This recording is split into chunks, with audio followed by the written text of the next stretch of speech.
Welcome to my channel Varsha Academy. So today I am going to start the new chapter, chapter number 1, and the chapter name is Crop Production and Management, which is class 8.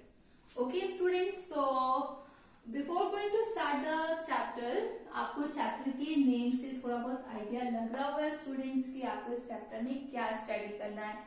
तो आपको इस chapter में study करना है कि crop production and management, that की crop का production, that means कि फार्मिंग टेक्निक कैसी होती है। सेकेंड थिंग हमें स्टडी करना है कि जो फार्मर्स होते हैं वो क्रॉप को कैसे ग्रो करते हैं। एंड थर्ड थिंग की क्रॉप का प्रोडक्शन कैसे होता है। Okay, so let's start the chapter. So यहाँ before going to start the chapter मैं आप लोग को कुछ बेसिक इंपॉर्टेंट पॉइंट्स बताना चाहती हूँ। तो बेसिक इंपॉर्टेंट पॉइंट्स मैंने यहाँ राइट भी किए हुए हैं, कुछ डिजिट मैंने बोर्ड पे राइट किया हुआ है। First digit is 7.7, second is 1.37, third is 11% and the fourth is 159.7%। ठीक है, तो चलिए देखते हैं इन डिजिट का क्या मतलब है आगे। ठीक है, तो फर्स्ट डिजिट मैंने जो राइट किया student 7.7%, that is total world population. 7.7% that is total world population. Alright students, and ये है हमारी total world population. It's not accurate because you know very well uncountable है ये, क्योंकि टोटल वर्ल्ड में जितनी डेथ रेट है उससे ज्यादा बर्थ रेट है। Okay students, again I am repeating my words that कि टोटल वर्ल्ड में जितनी डेथ रेट है उससे ज्यादा क्या है, बर्थ रेट है। सो of course this is uncountable. Next digit is 1.37। 1.37 digit क्या है देखते हैं। 7.7 billion. Okay, now second digit is 1.37। 1.37 billion, this is total India population.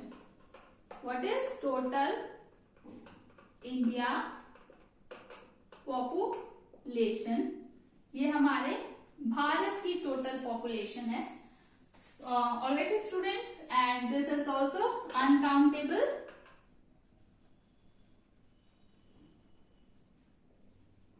Because आपको पता होगा कि हमारे भारत में भी जितनी डेथ रेट है उससे ज्यादा बर्थ रेट है। ठीक है, तो of course this is also uncountable.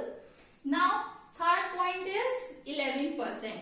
तो what is the means of 11% student? 11%, so 11% of world land is under cultivation. तो जो हमारे वर्ल्ड का लैंड है वो क्या है, अंडर कल्टिवेशन है 11%। And the fourth digit is 159.7। 159.7 million hectare of India land is under cultivation. Okay, now it's under cultivation. Basically, it is the second largest country which have a huge amount of land under cultivation. Okay, तो ये कुछ basic links हैं इस chapter के कि जो मैं आपको एक्सप्लेन करती हूँ। और चलते हैं थोड़ा सा और आगे बढ़ते हैं students. Now there are lots of people in the world, not in the world, in our country also, that people need food to eat. Okay, तो बहुत सारे ऐसे लोग हैं जिनको फूड की पूरे विश्व में, ना कि विश्व में, हमारे देश में भी जिनको फूड की नीड है, ठीक है, खाने के लिए। So students, now there are so many people there that people still need food to eat for their energy. So we can't just relate to nature that provide food for us. So चलिए इस chapter को थोड़ा सा पढ़ते हैं। ठीक है, कि इस चैप्टर में हमें क्रॉप प्रोडक्शन एंड मैनेजमेंट की जरूरत क्यों है। साथ ही साथ हम देखते हैं इस चैप्टर को स्टार्ट करने से पहले हम कुछ बेसिक टर्म्स के बारे में स्टडी करते हैं, क्योंकि क्रॉप प्रोडक्शन, क्योंकि स्टूडेंट्स फूड्स की, जैसे कि आपको पता होगा कि पॉपुलेशन कितनी है, पॉपुलेशन के अकॉर्डिंग उस हिसाब से फूड की भी बहुत हाई डिमांड है। ठीक है, तो कुछ बेसिक टर्म्स के बारे में पहले देखते हैं। तो first basic term is agriculture. First basic term is agriculture. So agriculture, तो ये एक बेसिक टर्म्स है, ठीक है, एक बुकिश लैंग्वेज है, बुकिश डेफिनेशन है। सो देखते हैं क्या है agriculture. Agriculture that definition is cultivating soil for growing crops and nurturing animals to provide food and other products. Okay students, तो स्टूडेंट्स अगर आप एग्रीकल्चर के बारे में सोच रहे होंगे तो आप क्रॉप्स को ग्रो करने के बारे में भी सोच रहे होंगे, ठीक है, but it is not one thing, it is two things, it involves two things. That first is growing crops. That first is growing crops and the second is nurturing animals.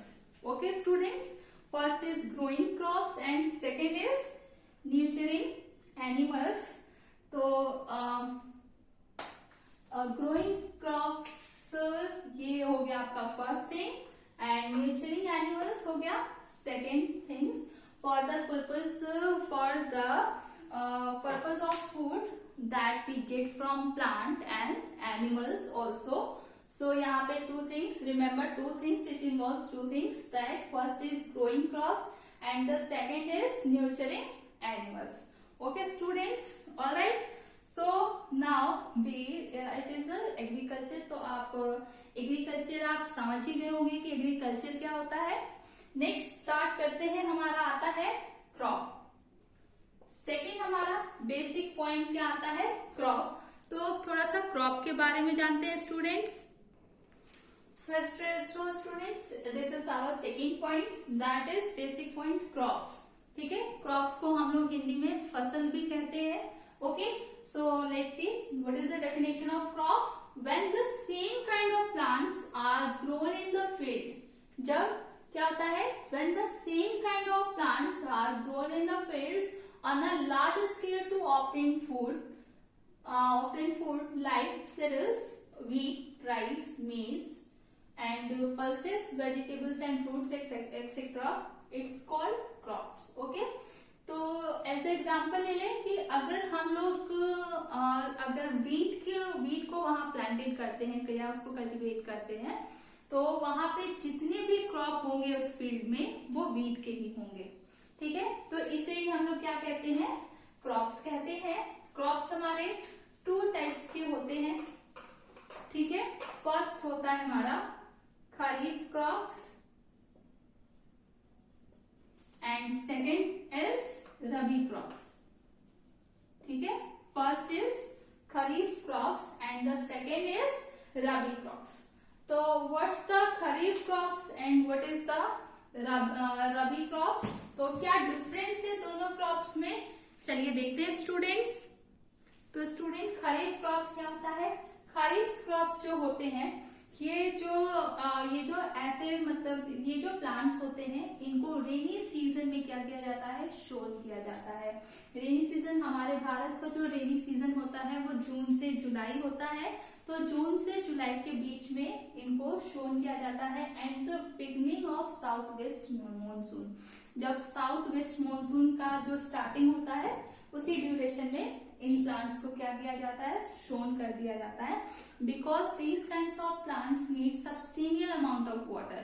पर्याप्त मात्रा में इन्हें पानी की आवश्यकता होती है, इसीलिए हम लोग इन्हें मॉनसून के सीजन में शोन करते हैं। ठीक है, और इनका जो हार्वेस्टिंग टाइम होता है वो सितंबर से अक्टूबर के बीच में होता है। सितंबर से अक्टूबर के बीच में इन प्लांट्स को क्या किया जाता है, हार्वेस्ट कर लिया जाता है। तब तक ये एक सफिशिएंट अमाउंट में उनको वाटर भी मिल चुका होता है, ये प्रॉपर ग्रो भी कर चुके होते हैं। ठीक है, तो जब ये कंप्लीटली मैच्योर हो जाते हैं तो इनको वहां से क्या कर दिया जाता है, फील्ड से हार्वेस्ट कर दिया जाता है, काट लिया जाता है। तो कौन कौन से एग्जाम्पल्स हैं जो खरीफ क्रॉप्स में आते हैं। खरीफ क्रॉप्स में आता है पैडी, पैडी मीन्स धान। सेकेंड आता है मिलेट, मिलेट मीन्स बाजरा।